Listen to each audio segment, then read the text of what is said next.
Welcome to Road to Billions podcast, the mentality of an entrepreneur. With your host, Moise Bertrand. Hey, what's up, you guys, and welcome to Road to Billions channel. I appreciate you guys for listening and tuning in, and of course, being a subscriber. If not already, do subscribe. You're on the camera, go subscribe. Particularly, I'm only going to talk about real estate and entrepreneurship on this podcast because that's what I'm really gifted at, and that's what I love to just teach about. And a lot of people have been giving me questions about the BRRRR strategy. You know, what is the BRRRR strategy? How could they get into real estate? And pretty much what is something that they could just make a quick change on, of course, to get their money back and continue to invest. And your best method is going to be the BRRRR strategy. The BRRRR strategy comes with a lot of benefits, you guys. Literally, sorry, you guys, I'm just trying to fix something here real quick on the mic.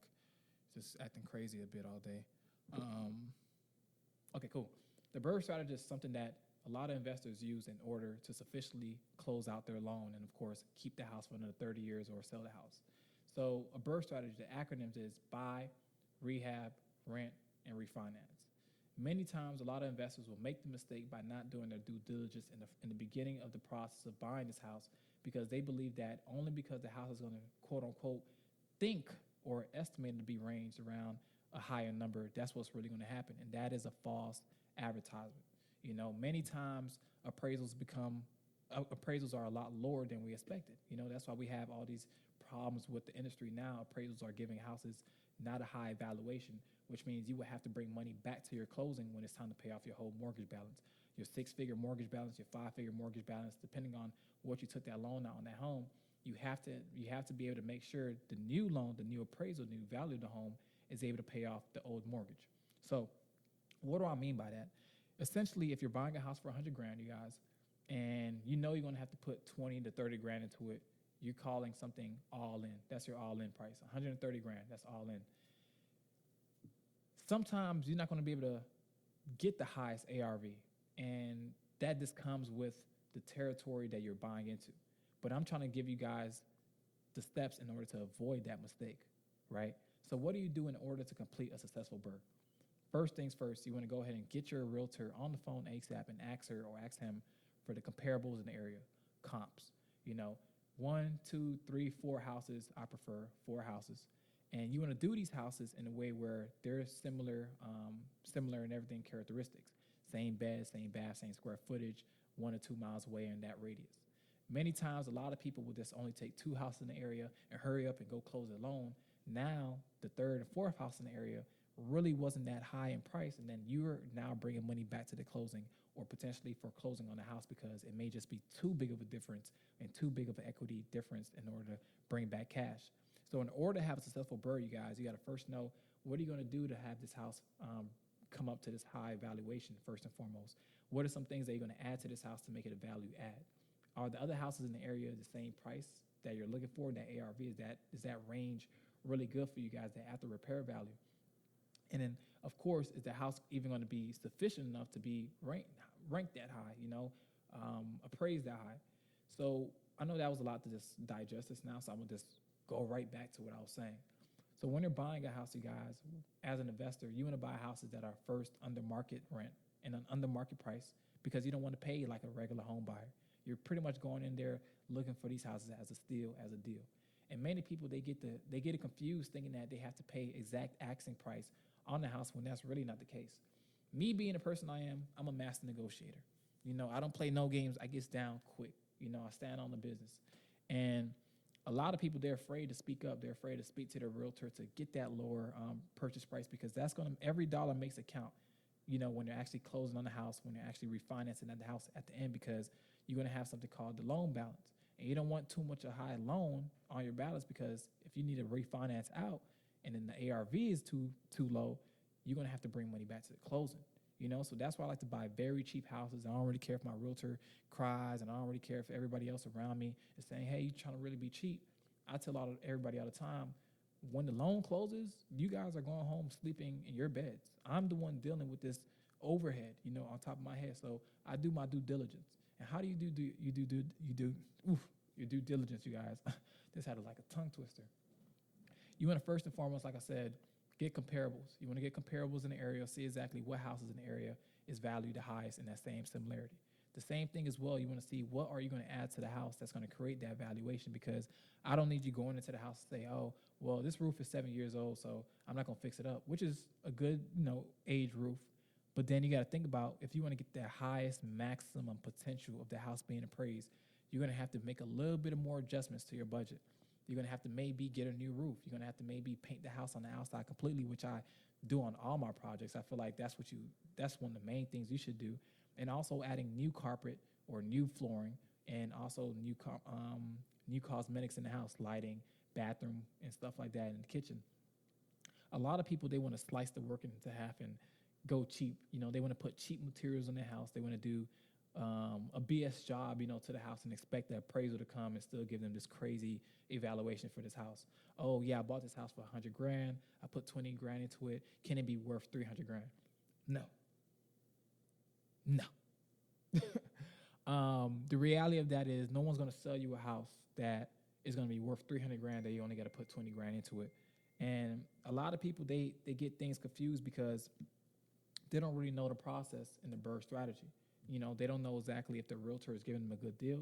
They don't know if there's more to the house that they don't really know about. So that's why I always like to ask what's wrong with the house. What are some things that's going on with the house that the owner knows going on? If they don't want to disclose it, it's cool. I'm gonna still have my contractor come out and scope the work, but I like to get a feel for the house. You want to know that this house is going to be yours, but you have to study this house, you guys. If you're not studying the house that you're buying, you're doing yourself a grave danger. You're putting yourself in risk of all type of litigation, of all type of foreclosures, of all type of bankruptcy, and going essentially broke. So when I look at houses that I'm going to buy, you guys, I kind of look at all the other houses in the area. I kind of look at the appreciation of the neighborhood and what's some things that's going on in the area.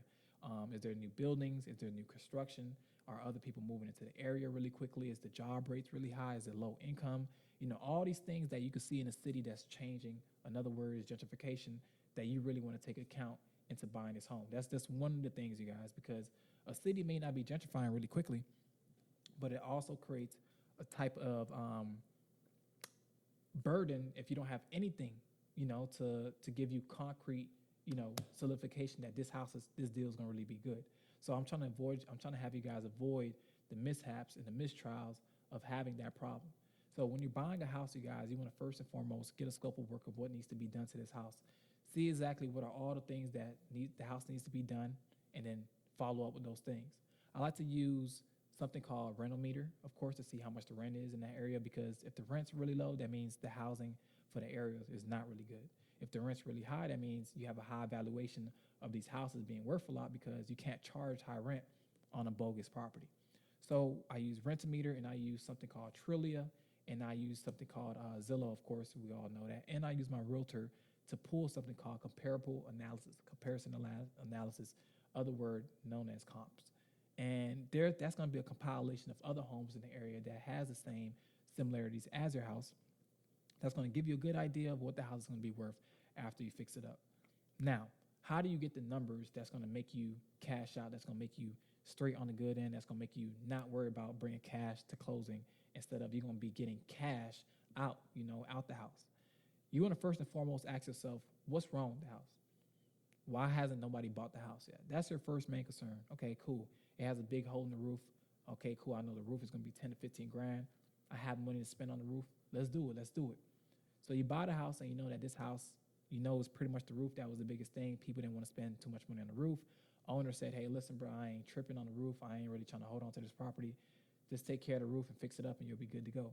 That could be the case in many scenarios, because people don't have 15, 20, 30, 40 grand laying around to fix a house, let alone fix a roof. So now you're finding yourself a good deal possibly, and you're still doing your due diligence now. I'm not saying you're going to hurp and close on the house. I'm saying what needs to be done. When you're looking at the house, you want to think about, what would you do in order to make this house comfy as possible? Would you stay in this house? And if you were to stay in this house, it's going to look, you have a good representation of the budget as well. You don't want to spend too much on that, because obviously spending money on a house that you don't really know the dynamics of it just yet, don't get too much like splurging about little things, thinking about, oh, we're going to put the best like flooring in here. No, listen, take it step by step. Make it comfortable in your eyes. because I feel like if you have good taste and you believe you have good taste, whatever you will live in, someone else will want to live in. So think about that. And I want to go back to a point I made earlier. I'm not saying buy the house before that. I know I kind of got a tongue twister into that. I was saying put it under contract. Buy it, put it under contract. Temporarily, it's yours. But yeah, create the scope of work. Understand exactly what is needed to be done to this house to make it efficient as possible. And I would just recommend to do this as well. When you call and get realtor, not only for the comparables, also ask them for handyman in the area, because you want to get a quote for literally everything that needs to be done. You want to get a quote for the floor. You want to get a quote for the paint. You want to get a quote for, little installments on the door hinges, kitchen cabinetry. The bathroom need to be demoed and redone. Everything they could think of that could be broken down in the scope of work. You want to be able to have someone on standby and have a person of interest that you always work with that's going to give you a good number on that. And the reason I say good numbers because, yeah, you go to another company and what's the word? You go to another company and try, but they might get over on you. And I seen it happen, bro. I seen people say, "Oh, you know what? I'm gonna go check this other company out," and I'm like, whatever. Then they pay 10, 15 grand extra just because they didn't want to come back and say sorry. So, rule of thumb: don't try your developer, don't try your contractor. Get good rates on everybody though, but also the person that you're gonna work with them well. Like, don't let people out here feel like you're playing games with their money, and just be someone who's very transparent. Listen, I'm gonna spend 20 grand on this house. What could you do for me? 30 grand on this house. What could you do for me? Don't start going to the 40 and 50 grand budget and not have the money for it. So I feel like you should always have a relationship with the people you work with and know what their expectations are and what your expectations are. And you should be able to communicate that effectively. So when you have this whole scope of work and the visualization of this house, you want to think about what's going to be the real budget. You get me? Knowing the real budget now is going to be the cost of materials and the labor. So, the materials, obviously, I would just recommend you guys get a Home Depot credit card. If you don't know what's one, go Google it, project loan card. And also you could, partner with the person on the deal and you guys can split the funds up. I wouldn't recommend that because you're going to burn through a lot of cash. That's on the material side of things. Labor, of course, they're going to charge you a labor fee to install and do those things. So just know you have that together some, materials plus labor. Materials might be 15 grand, labor might be 20 grand. Look at that, 35 grand in. So you just got to be able to work with the contractor or handyman that you're working with just because you want some people to pay. You want some people rates to be low. You want some people, obviously to do great work. So you can't really get everything for quality for like cheap. You get me? So you got to understand, like, sometimes you just got to pay that buck to play this game. Last but not least, you guys, when you get to the renting part, before I get to the renting part, you got to understand that house is only going to be based on how you make it look. It's only going to be based on what the other houses in the area are going for, what they sold for, And if you accidentally, it happens, buy a house in the area that never appreciates, buy a house in the area only because it looks like a nice house, and of course it's bringing you rental income, it may not be able to appreciate really fast and have that high valuation. So when it's time to refinance, your house isn't worth nothing to pay off the old new loan. And I see it people all the time, just bringing money back to closing. It's not a good pill to swallow. So I just try to re-emphasize that throughout my episode because a lot of people just want to get into real estate and they just want to buy a house. And that's why I tell people, hey, listen, shoot me an email, send me a DM, on Instagram, comment, just let me know you need help because I love to mentor people into understanding the whole dynamics of the whole deal and not just looking at it from real estate. And we move on to rent. Your renter is going to be the biggest thing because you have something called a DSER loan. No, DSR loan. Damn it. Listen, you guys, sometimes I be going through so many things, but I believe that's what it's called. Don't quote me on that. But pretty much your lender will go and give you a percentage based off also what the rental income is. They'll give you like a ratio difference. But the one I like to literally work with is just going to a 30-year mortgage. And you might be like, hey, Mo, what you spoke about the first time, DSR loan. They just give you, is this a different type of scaling, for giving you money back on the refinance based off the rental income and stuff like that as well. So it is another option lenders have. But as well as, the regular refinance 30-year loan, whatever they give you, 75%, 80, 85% of the real appraisal value, that appraisal is going to be based off the amount of work you did and what materials you put in the house. So don't go cheap, but also don't go like broke trying to do too much. You want to keep it right in the middle, like very high quality, moderate. I like calling it high quality, moderate, because you're going to keep it at a way where people are going to want to buy it, but you may not be able to go crazy on the appraisal, but the appraisal just might be able to top it just enough for you to get a little cash back. You barely got through. You skinned it. You feel me? You don't want to be the person who barely got through. You want to be the person who excel. Bam. So we're going to get that done. And the best way to get it done is, like I told you, look at the house from your point of view. How would it look to someone else want to live in there, and exactly what's going to make it feel comfortable. When you rent this house out, you're showing the lender that first it's a cash flowing property, it's a real business. You're able to pay the mortgage, the insurance is being paid, utilities being paid, and someone is actually in there feeling the home, saying this is a real home, I could live here, let alone a year plus years.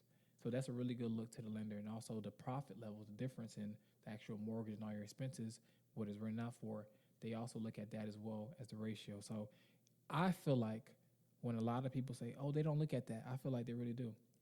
And I feel like sometimes, yes, it may not strengthen your loan, but I do feel like sometimes the appraisal could give you an appeal, because you'd be like, listen, this house is rented for $1,600, man. I know that you probably just valued it low, but listen, next year is going to be $1,700. And then the appraisal, they could just look at that at all areas and say, okay, cool, we're gonna take it in consideration. They might do it. They might not. I'm not telling you guys they will. I'm not trying to say anybody has any say so in their decision, but I do feel like they go off the energy of who you are as a person, let alone how the house looks. So if you're real genuine, I feel like the appraisal might fuck with you and be like, hey, listen, this is what we could do. If you're not cool, sorry, bud. Hang tight. But yeah, the rental part, get the lease signed up, lease for a year. I don't like month to month because they see that as not stable. I like to do a year, and I like to provide that to the lender and show that, it's a real stable cash flowing property. And I go through Section 8 for all my properties, affordable housing. If you need help on that, I'll create another video on that as well. So you get all those steps done. You buy it. You know that this house is going to be a great house. You bought it for under market price. You rehabbed it. You know the people who are working on it is going to give you a good price on it, so you're really not going to spend too much on it. You have it rented out after you rehabbed it, so now it's a cash flowing property. And last but not least, ching ching, money time, cash out refinance, you guys. Refinance is the last part on that BRRRR. So when you get the BRRRR done, when you get the refinance part coming up, make sure your credit is still at where you got the house at. Make sure your docs and any other appointment documentation is lined up, like your real taxes, your real bank statements, everything that's actually going to be needed. Make sure you submit those on all time and in a single-handedly in unison. Don't be trying to send one thing 1 week and wait 2 weeks later to send it, because when you do a refinance, this time you get to shop around from different lenders, and they're going to give you different rates based on the market, different options. Some lenders have different things, like they'll give you more money on the loan, and obviously, like, they just have crazy ways as to make you have a great house, make you have a great mortgage with them, depending on their like stipulations. And you want to work with a great lender, because that's going to be the person you're paying for the next 30 years. So if you can't really have a good relationship with them, you're going to be gassed out. So when you get ready to refinance, you guys, this is the part where the appraisal comes out. They're going to order an appraisal. Appraisal comes out there, and they're going to pretty much say, okay, cool, this is what we found in the area for the 4 homes that we see based off the square footage and how many beds and how many bathrooms in this home. And we're going to take the evaluation what we do on this home. So they thoroughly walk through the house. They check everything. They make sure everything's running. They look at it. If it's a female, she's looking at it aesthetically. If it's a guy, he's looking at the the yard work. He's looking at the landscaping. He's looking at the mechanics of the house, the structural. The women as well, but the women are more aesthetically pleasing, because when you have an appraisal done, the house is done. It's up to its fullest potential. That's how you left it. That's how they're going to, appraise it. And if you paint it really well, if you did your thing, they're going to go in there and they're going to base it off that. If you didn't do nothing, they're gonna give you that same thing and so forth. They're also gonna base you off the materials that's in the house, the floors, the bathroom, the kitchen, the vanities. They're gonna base off everything, the lighting, and you want to make sure you have a good appraisal because that's the person who's gonna make or break a deal. And you don't want to get on their bad side because they usually don't answer you back or call you back when you have an appeal going on. An appeal is something saying, hey, listen, I feel like this appraisal is not what my house is really worth. I need to submit more documentation so you understand the level of work I did in this house because you're not going to display me. You get me? So let's keep it like that. And when you have the refinance done, you know, the lender, like I said, they send their appraisal out there. They give you an LTV, loan to value of what the appraisal is. They don't give you 100%. So if they say the house is worth 175 and then you have a loan, let's just say, I'm doing this math right now, guys, because I'm not no math genius on top of my head. Let's just say you have a loan for 100 grand, right? Your remaining loan balance. And they come out there and the house is worth 175. Bam. They say, hey, listen, Joe, we're going to give you 80% LTV, right? That's 140,000. That's going to pay off the 100 grand. You got a $40,000 cash out refinance. Bam. But that's the same money you have put in. Look, like almost, you feel me? You put 20 grand in, but then you built in another 20 grand in equity in the house. You got 40 bands. Right in your pocket, lump sum. Your mortgage goes up, but you have a renter in there. You got a 30-year loan. House is done. You complete. You eat all day. And then you can do that every 2.5 years. End up selling the house, you make a buck, and then get tax deductions if you don't. So you kind of win-win with real estate. And I feel like a lot of people, they are afraid of working with others because I'm big on working with others. I'm big on like just seeing how people move on their own, and then I could collab with you. If I feel like you can't really work on your own, there's no reason for me to work with you. You get me? I kind of like independent thinkers. I like people who are creatives. And I like people who are like risk takers into like doing things that they believe is going to make them like rich as fuck at the end of the day. And I'm on that voyage as well. I'm on that boat. So I try to tell people, listen, building wealth is, you know, and it isn't like an easy overcome night like thing.